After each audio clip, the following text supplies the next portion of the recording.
studies. Practice makes perfect is the name of the course.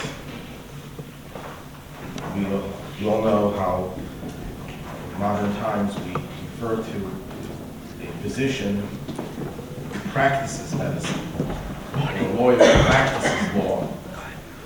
And we often wonder, when are they going to start doing it for real? However, I think it's a very beautiful way of putting it, because all of life is practice for the next level, the next stage. And no matter how well one performs, it's just a stepping stone to the next level, which in turn becomes the practice for the level beyond that. So we're getting a little bit ahead of ourselves. We're not ready for the practice part of the class. We're going to talk about the two other areas, that is faith and feeling, and then we'll get into the emphasis in Judaism on action. In the beginning of the booklet, there's a question over there. What would you put as the most important ideal of Judaism, and why? If you really want to spend time writing an essay on that, I could leave. I have plenty of time to finish it, and we won't have to go through this class. But the question was put there as a way of getting you to think about what really is Judaism's most important ideal and why. I think at the end of today's class, we might have a partial answer to that question. And it's never going to be a one-word answer. But if you want to quickly take a stab at telling me what you think is Judaism's most important ideal, and we'll leave the why for some other time, otherwise we won't have time for anything else. Anyone would like to share some of their thoughts? Yes? Our belief in God. Our belief in God. Yes. As you said, it would be almost impossible to say in a few words, but I'll say two things. Ethical monotheism, the concept of being ethical and moral and believing in a transcendent God who is a moral God and is a personal God. And the second thing is that Judaism teaches to bring godliness down into the world. Any other ideas? You almost can't get this question wrong. An act of kindness in helping others. Acts of kindness and helping others, What about Hillel's answer to the scholar?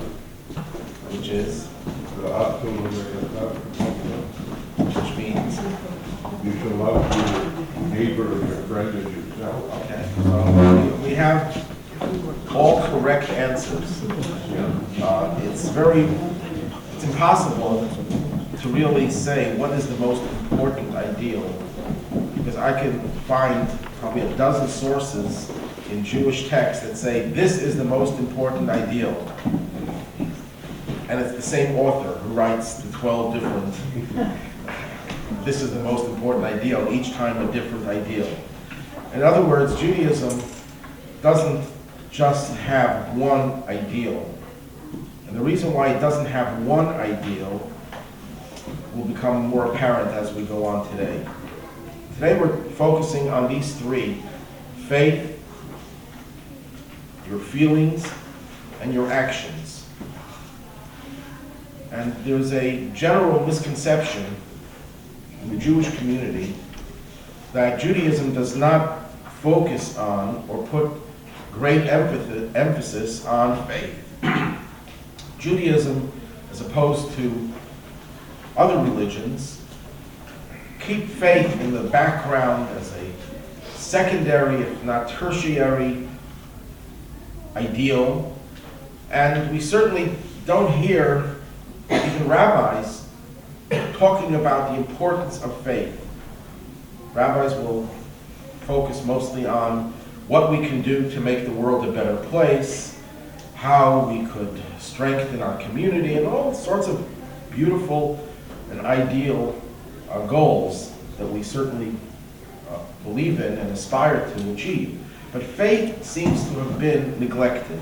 And I just wanted to point out, and we've done this in past classes, those who were here in the past, that Judaism not only believes that faith is important, but it also believes that it is the foundation of Judaism. And if you look at text number 1, the Talmud there talks about the 613 commandments. That there were 613 ideals, if you will, but sometimes you want to encapsulate them. And the Talmud shows how various prophets encapsulated the 613 in fewer numbers. They didn't mean to say, we're throwing out 600 of them and we'll leave it at 13 or something like that. They meant to say that if you really want to encapsulate and get to the core of what all these 613 are about, you can find them summed up in this one or that one. Until Habakkuk came. Habakkuk was his English name when he came to Ellis Island. No, he never came to Ellis Island.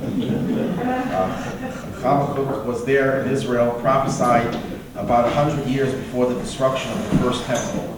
So we're talking about close to 3,000 years ago. And he came, and he made the entire realm of Torah and its mitzvot, its commandments, depend on one mitzvah, the mitzvah of faith. And here's the quote from Habakkuk. A righteous man lives by his faith. A righteous person, the word man is not intended to be masculine or feminine, it's a generic term. A righteous person lives by his faith. By the way, Habakkuk, according to the Midrash, was the child that was born miraculously to a woman who played host to the prophet Elisha that we read about yesterday, who died and was brought back to life by Elisha the prophet. And he grew up to be the prophet Habakkuk. I guess faith by him was something that he lived. His very life was attributed to this great miracle.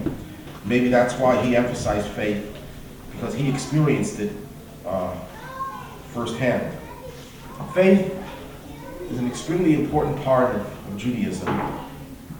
So much so that if we ask the question, could Judaism exist without any of the other ideals? There's some ideals, some of the commandments that most people would say, and I would agree, that we could imagine Judaism without certain specific commandments. For example, there's a commandment that we're not supposed to wear a garment that has wool and linen in it. Most Jews don't even know there's such a commandment. So imagine if you knew everything about Judaism, but you didn't know about that commandment. You wouldn't say that that person doesn't know anything or doesn't really know what Judaism is all about. That's one specific commandment. But if you take other things out of Judaism, let's say take the ideal of kindness out of Judaism, you would say that it's unrecognizable. It's not the same religion. If all of a sudden one day we wake up in the morning and we discover, you know what, we've been taught the wrong thing all these years. We found an old scroll in which it says, don't be kind to your fellow. Don't love your fellow as yourself. It was wrong. We got it all wrong. You say, no, this is not the same religion. Well, even more so, if we take God out of Judaism, it's not Judaism. You cannot say, I'm going to have all the ideals of Judaism. I'm going to be the nicest person in the world. I will even incorporate rituals into my life because they are Jewish and they're culturally nice, but I'll leave God out of it. That is not Judaism. It's totally unrecognizable.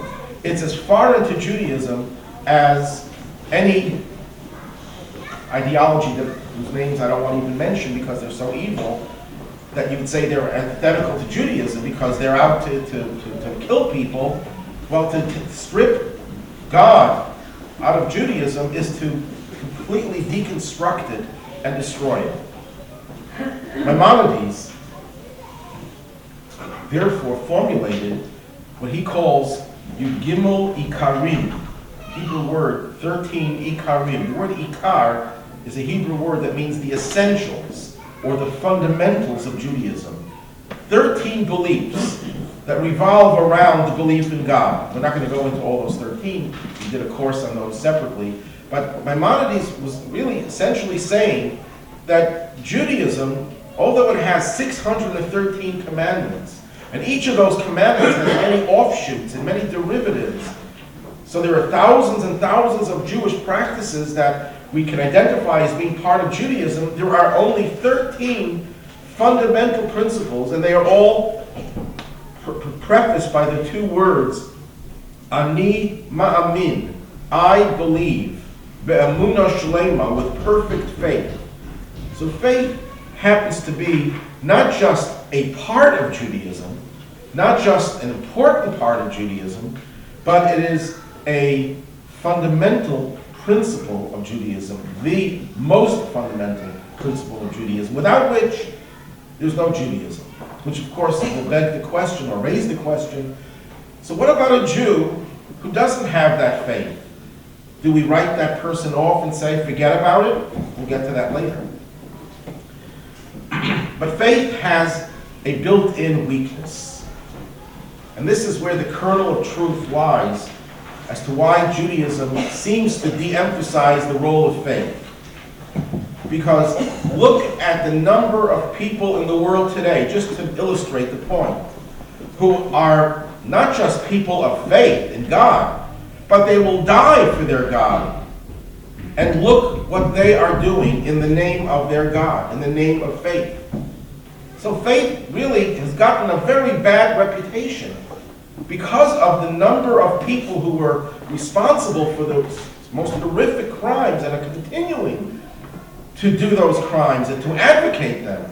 You know, you find people of faith who will sin in spite of their faith. But when people sin because of their faith, it gives it even a worse reputation. So we sometimes start to think to ourselves, well, maybe faith is not such a good thing. Maybe it's dangerous. Maybe we shouldn't be putting so much emphasis on faith. Look where faith has led people. But before I go any further, let me just say that that's a real erroneous argument, because most sins that have been committed against other people have been committed in the name of no God. And if you just look at the 20th century, the three biggest murderers of the 20th century were people who did not speak in the name of God. I'm talking about Hitler, Stalin, Mao Zedong. And if you want to throw in Pol Pot, who dispensed with 2 million of his own people, he was also not a person who did it in the name of faith. So it has nothing to do with faith. It has to do with the fact that there is such a thing called evil in this world. And some people, as to borrow an expression, hijack their faith system and divert it in the area of evil to conform to their own evil designs. So it's not the faith that causes it, it's the evil within them, and they just use the faith as a rationalization, as a basis to carry out what they want to do. But there's another problem with faith, even for the person who is sincere in his faith, who's not an evil person. Faith does not guarantee living in accordance with the dictates of that faith. You could believe that smoking is detrimental to your health. You can have absolute faith in that, and you'll still smoke. The obvious reason is because the fact that you know it doesn't take away from your desire and your addiction to the cigarette. Faith itself does not have the power to control your behavior. There's a famous saying in the Talmud, we have here text number 3, that even a burglar tunneling under the walls of a home has faith and calls upon God to help him. That's a little bit more problematic than saying that someone smokes in spite of their faith that it's going to harm them. Because here, it's not that he steals in spite of his faith, he does it because of his faith. Just imagine this scenario. You're a bank robber. You're about to put on your ski mask to walk into the bank and tell the teller, and you know there are cameras all over and there's a police car not too far away, and before you go in there you say, God, please help me. Please, I don't want to be caught. And you go in and that gives you the courage to go in and commit the crime. It's because of your faith that you were empowered, that you were given the courage and the confidence that you're going to succeed. So isn't it strange that, and if you didn't really believe, you wouldn't be making that prayer, because you're obviously not there to impress anyone, because you're hoping no one hears your prayer, or at least what you're saying about what you plan to do. So you're really sincere, and you really want to invoke God's power to protect you. In fact, this is not just a passage in the Talmud. My son, Levi, who's a chaplain in the prison, had one of his prisoners tell him that he was breaking into someone's home and the lock wasn't going. You know, his skills were not coming through for him. And he turns to God and says, God, please help me. I have to get in there.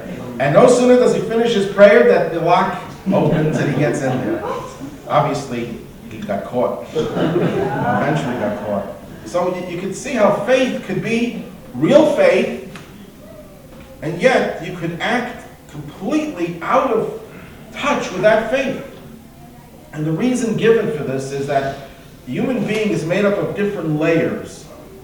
The personality is not just one homogenization of different faculties. You have different layers. And faith is the most peripheral aspect of your personality. It's there, but if nothing is done for that faith to change your way of thinking and the way you feel, you will be able to behave in ways that are inconsistent and incompatible with that faith. So faith is there. You can put it either on the top, on the periphery, or you can put it somewhere deep down inside, beneath all the other layers of your personality. And that faith doesn't necessarily spring forth or descend downward, whichever metaphor you want to use, to affect the way you think and the way you behave. The challenge of faith, therefore, in Judaism, is to get the faith extended into the rest of your personality. Moses, the first Jewish leader, is referred to in Aramaic as Raya Mehemna, which means faithful shepherd. And one of the interpretations of that phrase is not just that he was faithful as a leader, but he was a shepherd of faith. He nourished and nurtured the faith, that faith should not just be this superficial force within us that doesn't affect us. So yes, there's a kernel of truth. Judaism does not claim that faith is all that there is, because faith in and of itself is incomplete. Judaism also demands feelings, as we can understand that if Judaism is about God, and it's about our relationship with God, then there's a need for us to develop certain feelings. And that is summed up in text 4a, and you shall love the Lord your God with all your heart, with all your soul, with all your means. Text 4b, you shall fear the Lord your God, and although the word fear is used here in English because that's one of the translations of the Hebrew, it's important to point out that the word in Hebrew, tira, though it means fear, also has many other levels of meaning, ranging from fear to respect, to reverence, to awe. It's not just be afraid of God, that God is somehow going to punish you for your indiscretions, for your lack of observance, but that you have this respect, this profound awe of God, which is an emotion. That's a very important part of Judaism. The Ahavta, the loving of God, we recite every single day, in the morning and in the evening. It's so much a part of Judaism. In text 4c, it's even more it's stressed even more heavily. And now, O Israel, what does the Lord your God demand of you? Only to fear the Lord your God. Okay, he goes on to say to walk in all his ways, and to love him, and to worship the Lord your God with all your heart, with all your soul. It's like, once you love him, you're going to do all the other things as well. But all God is asking of you is to fear him, and to have reverence for him, and that will lead to going in all of the other ways. And finally, in text number 5, and you should serve God with all your heart. And this is a phrase repeated many times throughout the Torah, serving God with your heart. Emotions, feelings are extremely important in Judaism. And yet, if we have to raise the question, if you have a choice, faith without anything else, feelings without anything else, or action without anything else. This is a hypothetical, because it's very rare to have a person who does any one without one of the other two. But if we can think of a hypothetical scenario where you will be given a choice, you can either live your life with faith, but it will never be translated into feelings or actions. Live your life with tremendous feelings of love, but lacking faith and lacking action, or just action without anything else. And here there is a definitive answer. Which of the three scenarios should you choose? You say action. Action. Action. We get a fight here? All three. What is that? All three. No, it would be, see, people like to think that we can have our cake and eat it too. But I'm giving you a hypothetical where you can't have everything. You can only have one. You can remain with your faith. Faith is a very powerful thing. I was going to tell a story at the beginning, but I'll tell it right now. The story is told of the Baal Shem Tov, the founder of the Hasidic movement, who's known for his miracles. And once he was visiting a town, and there was a simple Jew that he was visiting, and he took leave of him, and the Baal Shem Tov had to cross a river. So he took out his handkerchief, and he put it on the water, and he crossed over the water just on that handkerchief. Meanwhile, the simple Jew, who was not even literate, very simple, sincere Jew, sees the Baal Shem Tov, and apparently he had a question to ask him, and he sees that he had already left, so he starts running after him, and he comes to the river, and he sees the Baal Shem Tov crossing, and the Baal Shem Tov has already advanced further, so he takes out his handkerchief, and he crosses as well, on top of the water. And he catches up with the Baal Shem Tov, and the Baal Shem Tov says, "How'd you get here?" He says, "What do you mean? I followed you." He said, "But what did you do by the river?" He said, "I took out my handkerchief, and I crossed." He says, "How did you do that?" "I saw you doing it." And the Baal Shem Tov explained that his power of faith, he just had this absolute faith that he could do, God could enable him to do anything, was as powerful as the spiritual powers that the Baal Shem Tov possessed. So faith can get you very far. But if all you have is faith, you're in trouble. If all you have is feelings, you're the most loving and respectful person, but you don't have the actions, you're in a very bad place. But if you have the actions without the faith and without the feelings, you're an incomplete person, but you have the essential. And that's summed up in 3 words in Hebrew.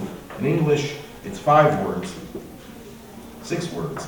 The deed is the essential thing. Ha'ma'aseh hu ha'ikar. The deed is the essential thing. This is in the part of the Talmud called Ethics of the Fathers. It's mostly about ethics. And it says, you know what? Ethics are very important. Your way, your attitudes are very crucial. But the deed is the essential thing,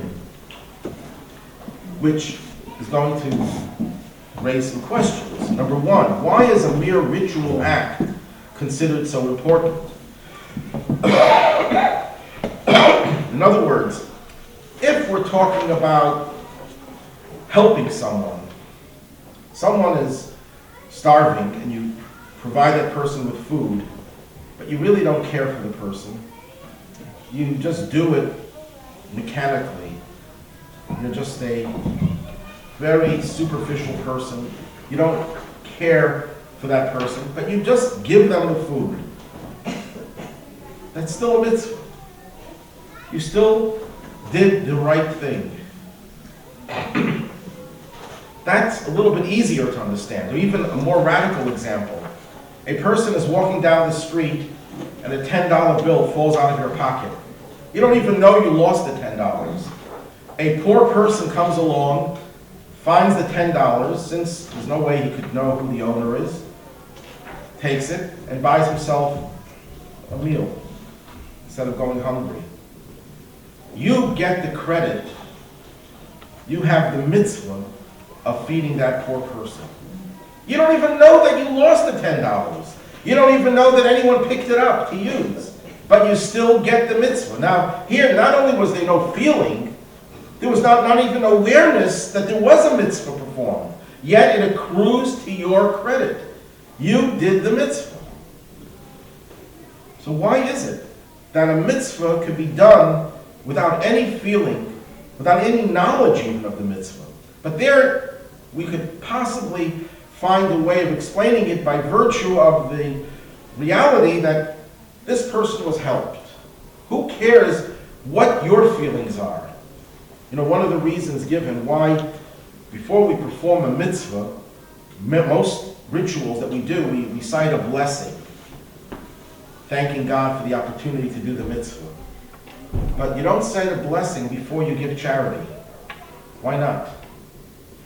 Because it's not about you. It's not about your relationship with God as much as it is about helping that person. And the blessing is a spiritual experience. The focus has to be on the recipient, not on your own spirituality. Even though it enhances your spirituality, we look at the result. You are there to help that person. Focus on that person. Don't focus on yourself. But this is even true with a ritual commandment. There's a passage in the Talmud, if you look in text number 8, they sent to inform the father of Samuel. Samuel was one of the great Talmudic sages, and his father was likewise. And the question was asked, if a person is compelled by force to eat matzah on Passover, I think more people know what matzah is than unleavened bread, he thereby performs his religious duty. In other words, the night of Passover, we have a biblical obligation to eat matzah. You are commanded to eat matzah. And here is a person who just can't stand matzah. They were matzahed out from last year's Passover, and they can't bear to look at matzah. And someone comes in there and stuffs the matzah down your throat and forces you to eat it. You fulfilled your mitzvah. You did the mitzvah. You don't have to atone for not fulfilling that mitzvah. You've done that mitzvah. Even though not only did you not enjoy doing it, you didn't even want to do it, but you did it. The matzah is there. It went down your gullet. It's in your digestive system. It's part of you. You did eat matzah. Isn't that strange that just the physical action of doing the mitzvah has all that power, and that we place a premium on the act of the mitzvah? And in order to explain that, well, this could take you several classes to really go into it in real detail. But let me try to explain how we look at a mitzvah. Next week we're going to go into the 20 dimensions of a mitzvah. So here we're only going to talk about one or two dimensions of it, and thereby try to understand the role of action versus faith and reason. There's a myth that God is spiritual. That is a myth. Judaism does not believe God is spiritual, or that spirituality is any more godly than physicality. But we have to go back another step. You know, you often hear people who believe in God. In fact, there's a very prominent scientist who lives in Florida, and he has this discussion with my son-in-law, who's a rabbi there. He says, I believe in God because I'm a scientist. And there's no way that you could imagine that the world exists without God. He's saying this as a scientist, not as a believer, as a religious person. But I don't believe God is involved in this world.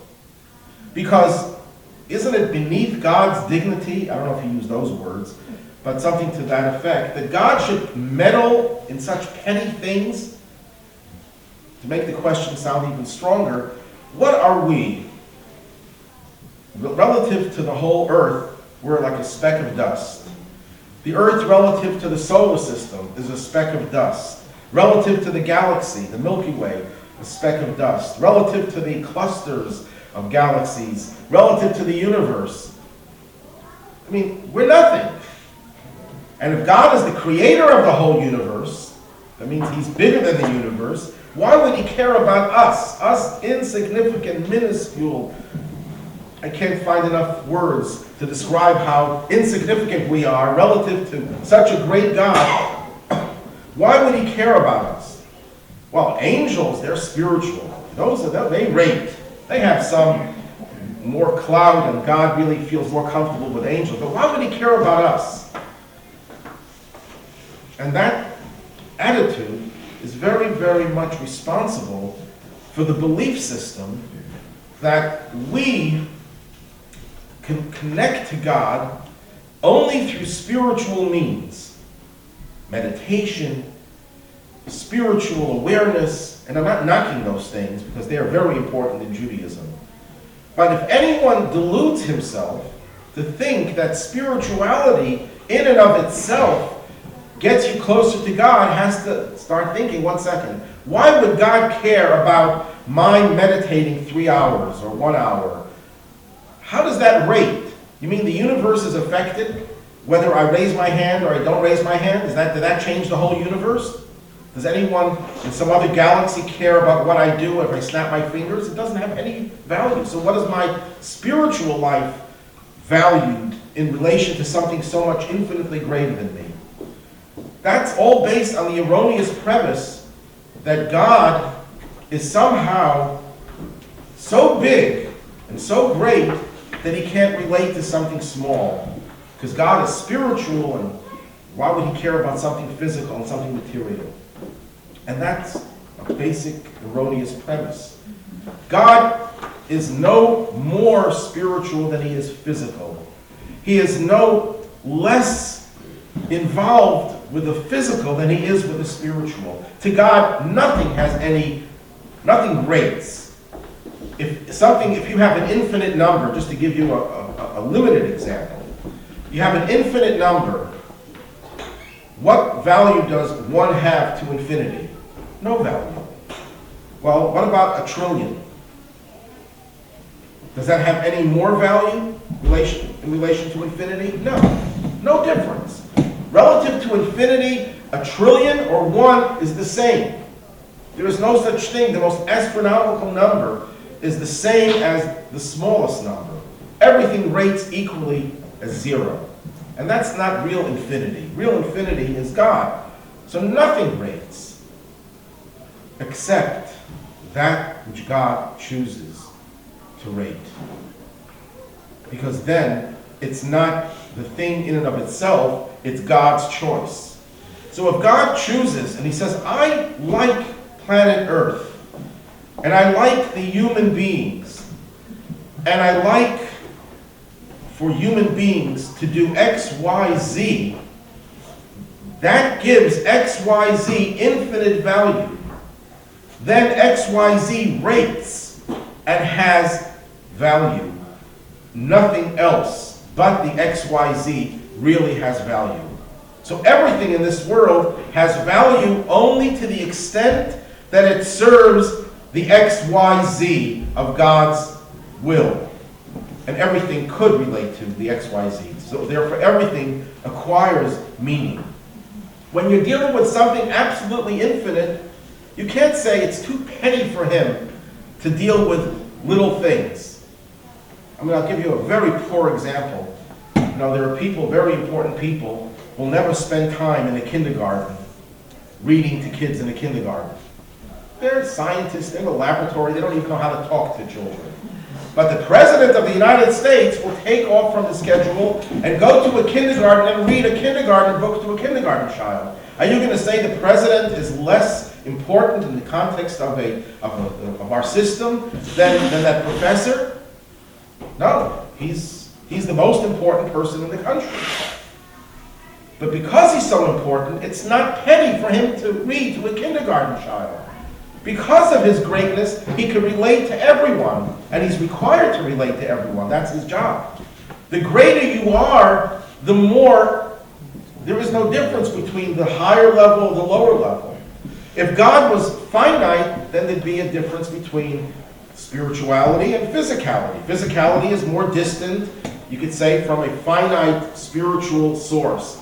But God is truly infinite, and therefore, to say it's beneath his dignity limits him. That's telling you that God has a finite value relative to which certain things are worthwhile. Creating a universe, that was a worthwhile endeavor for God. Creating the universe. Maybe he'll get a Nobel Prize one of these days in physics, because he created a universe. But beyond that, why would God meddle in our affairs? That's petty. You don't win a Nobel Prize for sweeping the floor, so why would, figuratively speaking, why would God sweep the floor of this world if he's so big? The answer is, you just created a caricature of God by saying he's so big and therefore he can't deal with the small. God is infinite. And the only way we can relate to God, who's truly infinite, is by God telling us and enabling us and empowering us to relate to him. And he says that you do through physical actions that I command. Yes? A few months ago, there was a story in the news of a policeman who was at a restaurant. There was a small boy there who didn't have enough money to buy food. He bought that child an incomplete meal.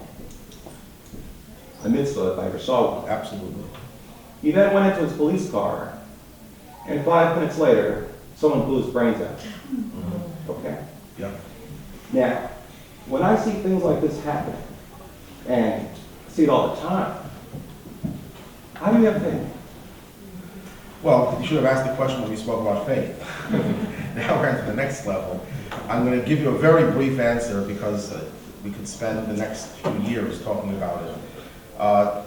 You just picked on one glaring example of an injustice. The world is an imperfect world, by definition.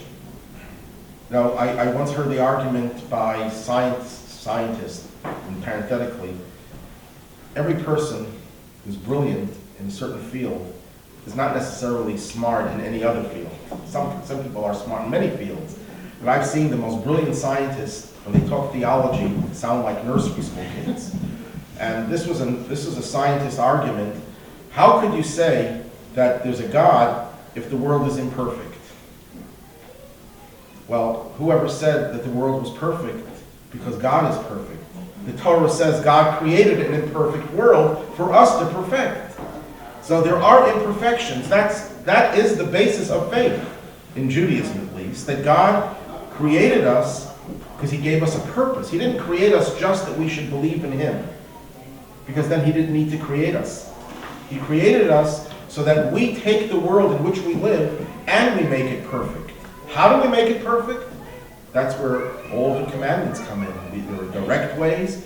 If someone would have prevented the assailant from shooting at the person, that would have been a direct way, and of course a great mitzvah.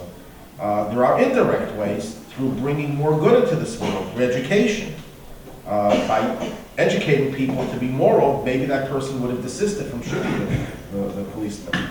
And thirdly, by every mitzvah we do, we make the world a more perfect world. That is the very basis of Judaism, that God created an imperfect world for us to perfect. That's the short answer. But getting back to the power of the actions that we do, the actions are the things that God chose to make us important and rate in God's mind, so to speak, because those are the things that he chooses. So if someone says, where's the center of the universe? And modern people say, well, we've proven that the earth is not the center of the universe. Nonsense. The center doesn't mean in a spatial sense that we are in the center of something, and I don't know, maybe we are, maybe we're not. It's irrelevant. Since we are the human beings who are aware of God's plan, unless we can find people like us who are aware of the Torah, living in some other galaxy, and I have my doubts that they're ever going to find such creatures, although I believe there is life. The Torah, in various sources, intimates that there is life in other parts of the universe, but not the type of life that has the ability to know that God created us and gave us a plan to change the world and to connect to Him through the commandments, through the mitzvahs. We are the ones chosen. We are the center, the focal point of the whole universe. The whole universe is affected by everything that we do. Every time, and now even modern science believes that the lone action of a person in one part of the earth can have an effect on the whole world in some way, in one form or another. It could be a chain effect. There's all sorts of modern scientific theories about that. But this has always been a part of Judaism, that our very small, minuscule actions have infinite power. Not because we're so powerful on our own, not because we have this immense emotional reservoir of power, but because these are godly actions.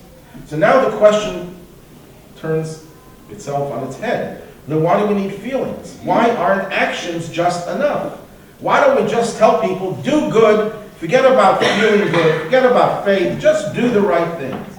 Well, the answer for why we need faith is because, number one, it's true. If someone says, why do we believe in God? The answer is because there is a God. That's why we believe in Him. Why do we believe in gravity? We believe in gravity because there is gravity. It's there, it's real. So we believe in God. That faith is truth. But why do we need to emphasize faith? Because even though faith is only a peripheral part of our personality, if you don't have the foundation, the structure will likely not last. I know people who claim to be atheists or agnostics or just don't care about God and faith is not important to their life, and they will still perform various rituals. They love coming to synagogue. They love practicing Jewish rituals because it makes them feel more Jewish. They connect to their fellow Jews that way, and I'm not going to knock that. But what guarantee is there that that will be transmitted to the next generation? Because what resonates with one person emotionally will not necessarily resonate with the next generation or with another person. So while the father or the mother feels good about rituals, culturally speaking, there's no guarantee. Not only there's no guarantee, the likelihood is that the children will not continue in that path. Because most children do not have the same emotional experiences as their parents. They grew up in different times. So we're nostalgic, my age, of what we saw in our grandparents' homes. My grandchildren don't have that experience. So they're not going to follow in my footsteps unless what I teach them is based on a foundation of faith. When I tell them, this is real, this is not just cultural, this is not just feelings, this is solid ground, this is truth, this is real, and therefore that's why we do these commandments. Not because they feel good, they make us more connected, and it's all beautiful, all nice. There's not one thing that you could say to me today about why you do a mitzvah that I will disagree with. Because all of the things that people associate with doing a mitzvah are all valid. But without the foundation, they will not endure. But why do you need the feelings? There's a passage in the Zohar. Well, before that passage in number 3. A mitzvah without feeling, at the bottom of the page, is like a body without a soul. That's from the Ari. Torah without reverence and love for God cannot soar upwards. What they're saying is that yes, the action is the most important thing. But if it doesn't have a soul, it's incomplete. The body of the mitzvah, the act of giving tzedakah, helping a needy person, helping the proverbial old lady to cross the street, is definitely the most important part of that mitzvah. The fact that you feel kindness in your heart is secondary, but it's important.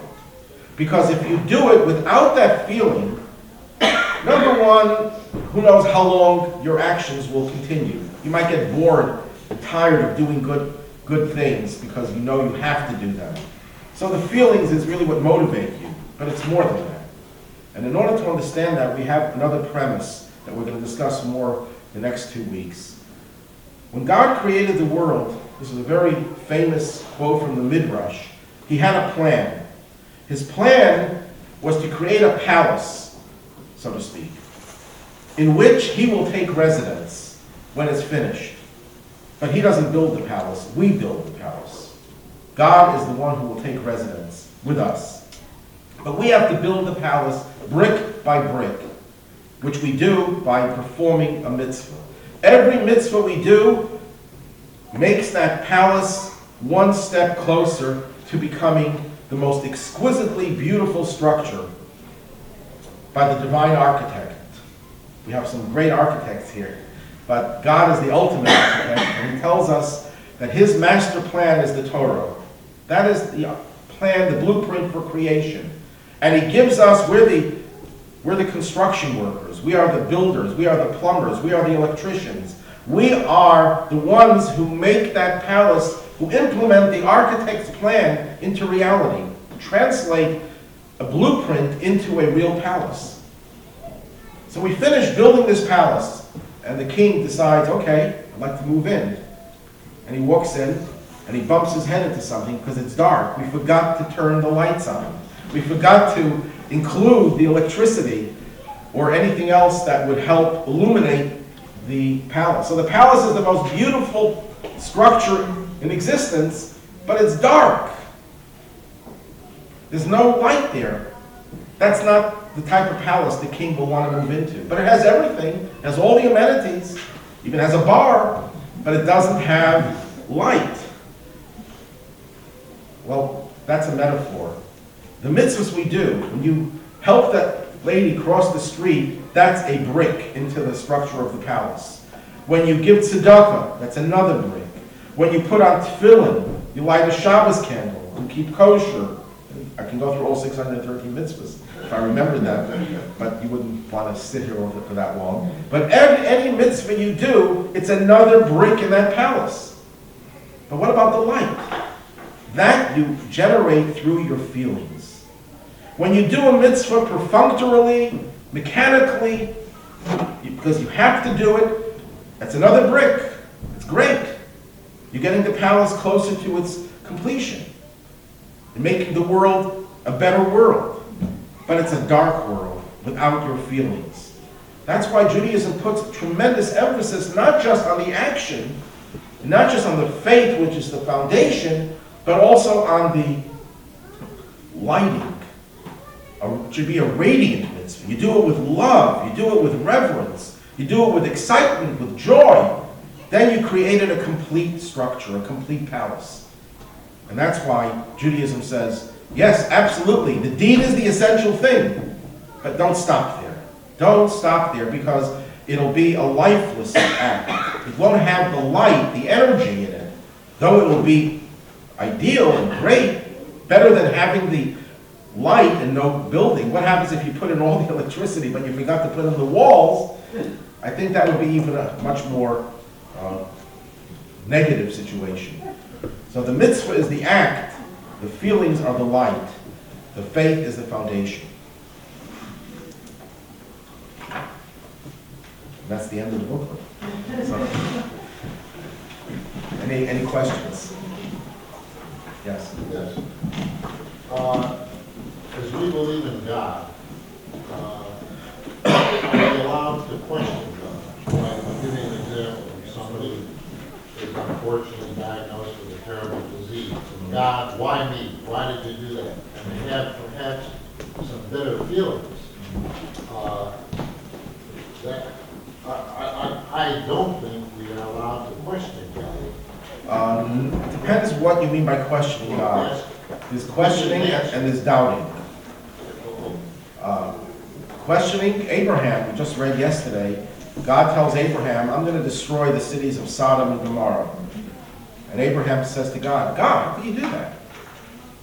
How could a righteous God destroy a whole community wantonly, righteous, wicked, everyone together?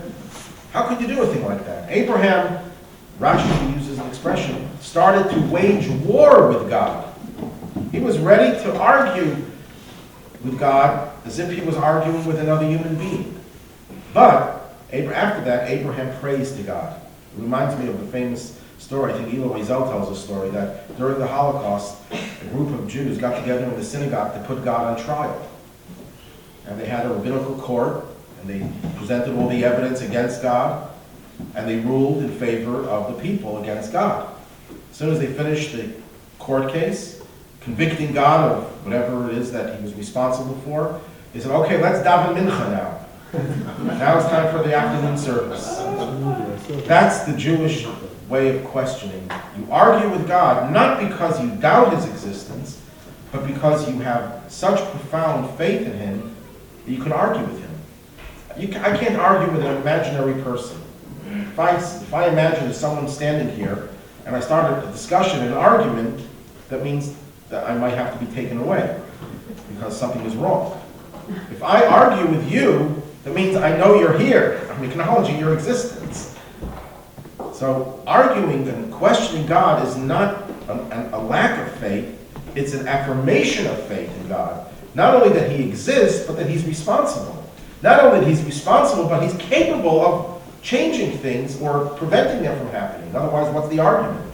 You're not going to argue with your computer that breaks down, why isn't the computer working? And you start talking to the computer, you get upset at the manufacturer, the designer, the person who's supposed to fix the computer. You don't get angry at the computer. So that shows that you really have strong faith. Just if we go one step further. So, aren't we supposed to believe that we don't question God because he has a plan? We won't understand it, we don't know what it is, but we have to have faith that he is doing the right thing Yes, that eventually. goes hand in hand with questioning. We question God because God wants us to question him, because he doesn't want us to feel, whatever God does, fine with me. You can use that for yourself. If something doesn't go right with yourself, you can say, God, you know what you're doing. I accept it humbly. But when someone else is harmed, God wants you to get 1 second. God, I can't tolerate this. You have to change things. So the difference is essentially where you use your faith, justify God, and where you question and you argue with God. For yourself, you justify. And in the end, we know that whatever God does, there's a plan, and we'll understand the plan only in the Messianic age. But God, right now, doesn't want us to understand the plan, otherwise he would have told us what his plan is and why these things happen. Right now, he wants us to argue, debate, protest, and ask him to change things. And we do not lack faith when we do that. But in the end, we of course know that there's a plan and God is just, and how can we question God who is beyond anything that we can possibly fathom?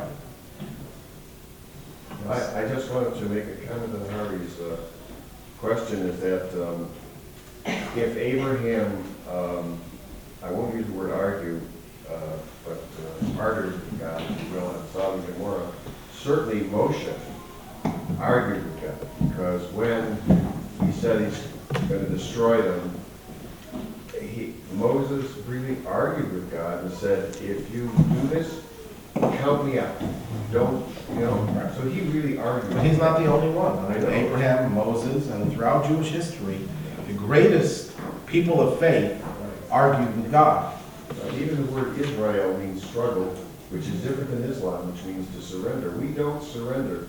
We keep questioning it. Well, we have both. I mean, there's a tendency to discover what others say, and we say we don't accept what they say. No, surrender is part of Judaism as well.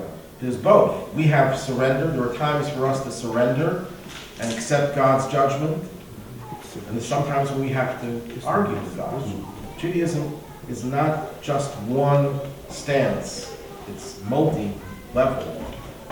Just like over here, we have faith, we have emotion, we have action, and the interplay between all those three. Yes? Rabbi, we talked about faith and all the tenets of the Judaism.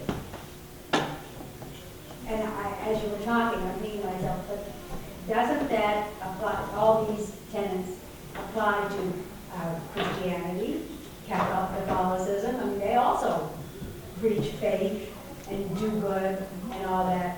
Mm-hmm. What is the difference? I mean, I know that's a long Okay. I will tell you all my extensive knowledge of other religions. I could give you about a 30-second lecture. I'm not qualified to talk about other religions. All I can say is that we were here first.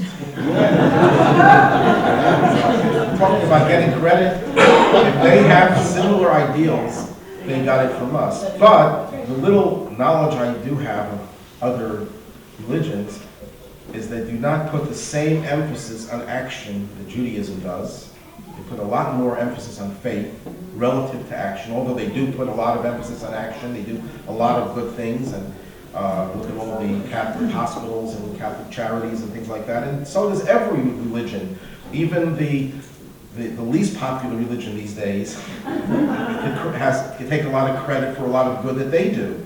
No one is putting down anyone else's good behavior. Here we're trying to focus, what does Judaism teach us, not what are they doing wrong.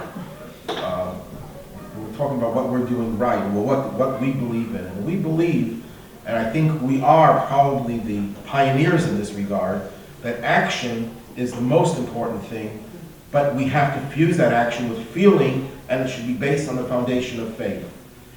And we do not look down at someone who temporarily is in only one of those areas. If someone tells me I have so much love for my fellow, says, did you ever go out and help anyone?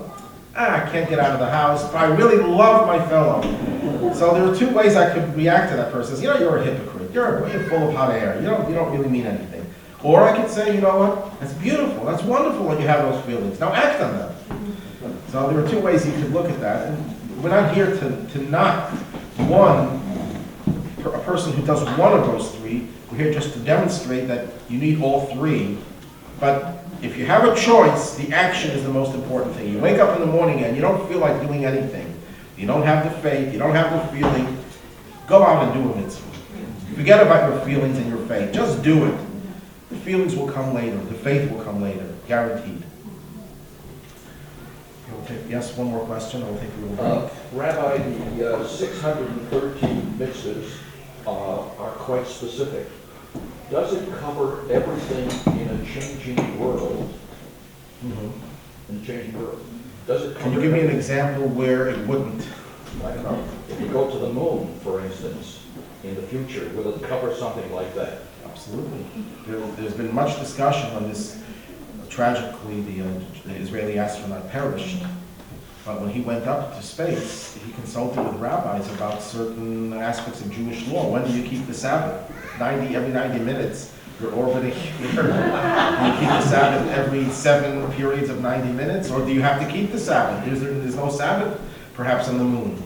If you're tired of keeping Sabbath, you just take a trip to the moon. Let's get out of it. These are discussions that are going on, have been going on for the last 20, 30 years, as to what Jewish law, by looking at certain precedents, we have certain precedents, because there are certain parts of the earth that don't have normal astronomical cycles. What do you do if you live in the North Pole or the Arctic Circle? So these are discussed extensively in Jewish law, based on precedents, based on getting to the core of what these laws are about, and applying them to these new situations. So when we get to the moon, we're going to have rabbinic counseling as to what we're supposed to do and how we're supposed to live our lives.